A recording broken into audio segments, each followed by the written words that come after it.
Morning po mga kapatid, nandito po kami sa site. Ayan po yung site. Ito po ang aking ginagawa. Kasama ko ang aking sidekick, si Bal. Ayan po, ayan. Bali nagpapabricate po kami ng shafting noong pump. Kasi umiikot na siya, wala ng pressure. So ayan, nasalpak na po namin.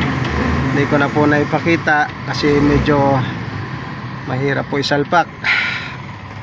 Yan, sana gumana na. Ngayon, 2 tornilyo na lang po yung kinakabit namin at tinanggal po namin yung air cleaner. Bali, ito po ang pump ng wheel ko na to. Nagkaroon ng problema yung plastic sa loob, naharos, kaya hindi na gumana, hindi na umiikot. Ano po mga kapatid, yung bulldozer, isa po sa mini-maintain din natin yung bulldozer na yan.